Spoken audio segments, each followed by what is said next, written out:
Mbak Ani, selamat malam.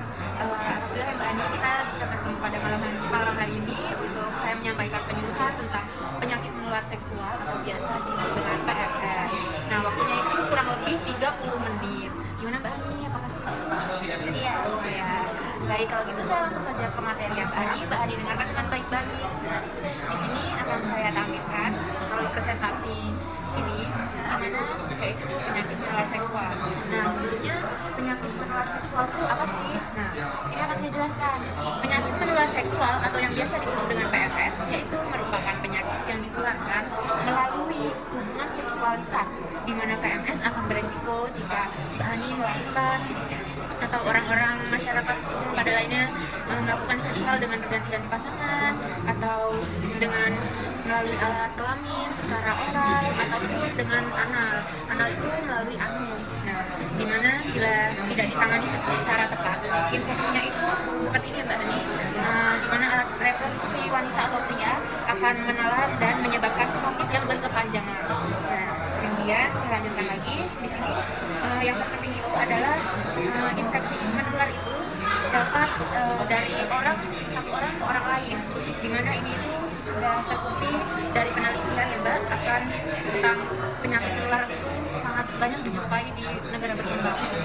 Nah, ini yaitu dimana pentingnya itu perlu diperhatikan bahwa kontak seksual itu tidak hanya melalui hubungan seksual, tetapi bisa melalui seperti berciuman atau melalui kontak oral genitalia atau dengan pemakaian alat mainan untuk seksual seperti vibrator. Nah, seperti ini ya Mbak, kan banyak ya Mbak sekarang alat-alat yang untuk mainan untuk seksual, memuaskan seperti itu. Nah, terus apa aja sih macam-macam penyakit menular seksual itu? Akan saya jelaskan. Pertama itu ada gonore, yaitu kencing nanah. Nah, di sini itu gejalanya tuh sangat menunjukkan gejala muncul secara ringan. Waktunya itu seperti yang saya jelaskan ini udah sampai 10 hari. Kemudian yang terpapar ini merasa gatal, kemudian panas seperti alergi pada alat kelamin. Nah, itu nanti akan muncul nanah Mbak. Iya. Nah, penularannya itu secara seksual pervaginaan atau anal atau oral seperti itu. Saya lanjut ya Mbak. Jadi kemudian yang kedua ada sifilis atau raja singa, di mana cara penularannya itu yang paling umum adalah hubungan seksual pervaginaan, di mana atau biasa orang-orang melakukannya melalui anal juga atau oral, sama seperti gonore tadi ya Mbak. Nah, terus gimana sih gejalanya? Gejalanya itu terdapat benjolan baik di tangan atau di seluruh tubuh. Tentunya kalau sifilis ini di seluruh tubuh Mbak. Dan ciri-cirinya itu benjolan yang nanti akan meletus dan menjadi nanah seperti ini. Nah, kemudian ada, saya lanjutkan, trichomoniasis, yaitu di mana ini biasa terjadi di alat perempuan, genitalia perempuan. Itu di rombanya. Nah, iya, ini terjadi di dalam vagina, di mana ini adalah vagina itu mengeluarkan seperti keputihan, kalau keputihannya ini yang berbau sangat berbau dan seperti nanah seperti itu.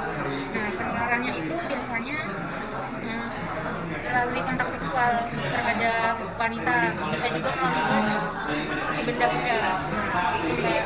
Nah, kemudian saya lanjut lagi ya. Nah, yang keempat itu ada ulcus mole atau Crane's, di mana ini seperti hampir mirip seperti sifilis, namun ini tidak sebanyak sifilis Mbak. Jadi ini hanya ya. Nah, di mana ini ada luka seperti diameternya itu 2 cm dan bentuknya itu cekung jika sudah pecah. Nah, nanti itu akan teratur untuk pertumbuhan benjolannya itu dan kemudian akan pecah menjadi nanah. Di mana ini penularannya itu juga melalui hubungan seksual. Saya lanjut lagi ya Mbak. Ini yang kelima itu penyakit chlamydia. Seperti yang Mbak Hani lihat pada gambar ini adalah gambar serviks. Nah, yang ini itu bentuk serviks yang normal, keadaan serviks yang normal. Seperti pada gambar sampingnya ini ya Mbak, ini beda jauh sekali. Yang penyakit chlamydia ini memiliki seperti bercak merah, kemudian dimana nanti akan keluar nanah, dan ini pasti rasanya nyeri untuk ketika buang air kecil, ketika untuk berhubungan seksual. Nah, cara penularannya pun sama Mbak, melalui hubungan seks vagina dan juga anal. Nah, saya lanjut ya Mbak. Nah, yang ini yang keenam itu HIV/AIDS. Mesti bahkan selalu dengar tentang penyakit ini. Nah, ini salah satu penyakit yang belum bisa disembuhkan di antara penyakit menular seksual. Ada obatnya gitu ya? Iya. Nah, ini gimana sih cara penularannya? Nah, ini tuh penularannya melalui hubungan seksual secara vagina, oral, anal. Nah, khususnya tuh anal, di mana darah yang terinfeksi itu memakai jarum suntik itu jika seseorang yang menggunakan narkoba. Nah, jadi melalui jarum suntik itu dapat bisa terkena HIV/AIDS.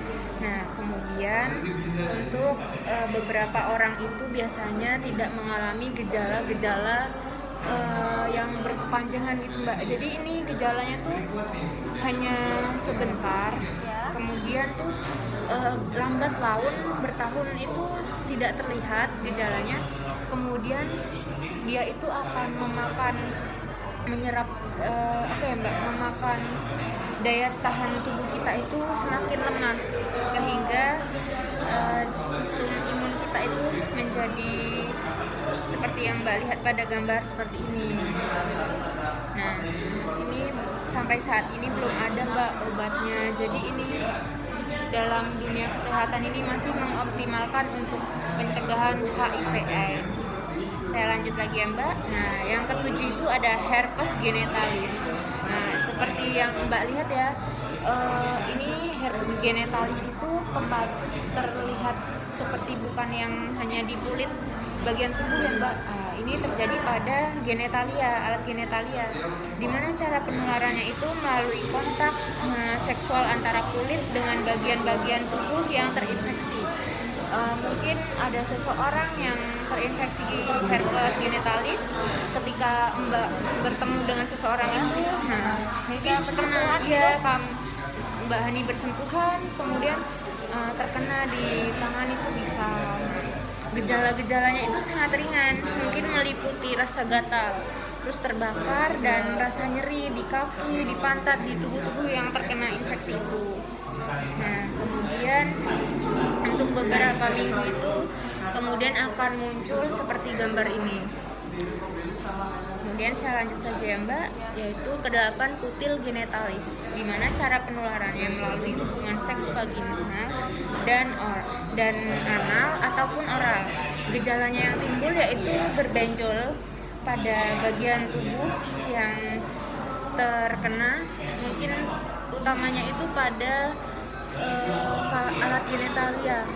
Nah, ini pastinya benjolannya ini itu ya Mbak, keras, tidak seperti yang akan tumbuh nanah.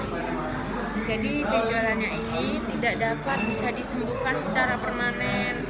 Nah, seperti bunga kol kalau dilihat ya kan Mbak, ini dapat ditemui pada kelamin, anus, atau di tenggorokan. Kemudian saya lanjut lagi. Nah, apa sih penyebab penyakit menular seksual? Nah, penyebabnya itu yaitu disebabkan oleh beberapa virus dan bakteri yang menyebar melalui cairan tubuh seperti treponema, kemudian mesisema, gonorea, kemudian daminida tromastis, kemudian human papillomavirus, dan human immunis yang seperti ini atau yang biasa disebut HIV. Jadi ada bakteri dan juga virus penyebabnya. Jadi bakteri sama virus ya? Iya. Nah, kemudian apa sih faktor risiko penyakit menular seksual atau yang biasa disebut PMS? Yaitu berhubungan secara intim, oral, vaginal, ataupun anal yang tidak aman merupakan faktor utama penyakit kelamin. Nah, selain itu berhubungan intim dengan lebih dari satu pasangan dan dapat meningkatkan risiko terkena penyakit menular seksual. Dan penyebarannya penyakit pun bisa melalui benda tanpa hubungan seksual juga Mbak, seperti bagai alat suntik, jarum, maupun melalui transfusi darah. Kemudian saya lanjut ya Mbak, gejala penyakit menular seksual. Nah, nih pada awalnya sebagian gejala penyakit menular seksual itu tidak diketahui. Nah, namun dapat diwaspadai ya, diantaranya seperti rasa nyeri, kutil, sakit panggul, kemudian miswet rasa panas atau gatal, keputihan yang tidak abnormal tapi kemudian keluar cairan, kemudian ada buang air kecil terasa sangat dan panas. Langsung saja saya lanjut lagi. Nah, gimana sih cara mencegah penyakit menular seksual? Nah, cara mencegahnya tentunya berhubungan seksual hanya dengan satu pasangan. Kemudian vaksinisasi. Bisa melakukan vaksinisasi kepada penyakit-penyakit yang telah terinfeksi itu akan diberikan vaksinisasi. Kemudian ada menghindari narkoba dan alkohol dan tentunya tidak melakukan hubungan seksual. Sudah menggunakan kondom. Nah, iya. Ini sudah selesai ya Mbak. Nah, ada yang ingin Mbak pertanyakan? Sudah sih, cuman tadi aku agak ragu yang cara mencegah Penyakit iya, menular penyakit seksual. kurang jelas. Jadi untuk pencegahannya itu kan tadi ada berhubungan seks hanya dengan satu orang, menggunakan kondom, vaksinisasi, menghindari narkoba dan alkohol, tidak melakukan hubungan seksual tentunya. Nah, seperti yang biasa tekanan pada untuk suami istri itu ya Bu Mbak Ani, maaf, itu bisa diberikan menggunakan kondom. Jadi untuk hubungan seksual yang aman itu menggunakan kondom itu sangat-sangat dianjurkan untuk di negara berkembang ini. Nah, tentunya juga jangan berhubungan seksual dengan banyak orang karena kita tidak tahu penyebab penyakit itu dari siapa, dengan siapa, kontak fisik dengan siapa. Tentunya jika masih seumuran remaja ini kita perlu sangat menjaga penyakit ini ya Mbak, karena ini bisa menular dimanapun dengan orang siapapun seperti itu.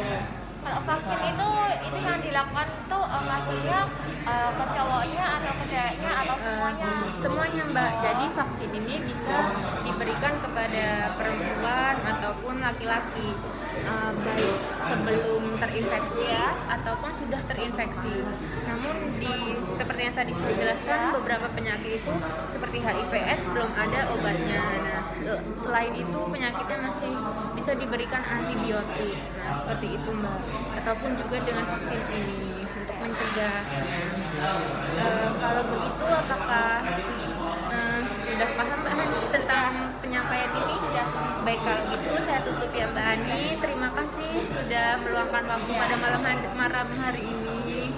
Kalau begitu saya tutup ya Mbak. Ya, terima kasih. Ini materinya penyampaian juga itu tuh bermanfaat juga buat kehidupan sehari-hari juga. Iya Mbak. Itu aja sih. Baik Mbak, terima kasih.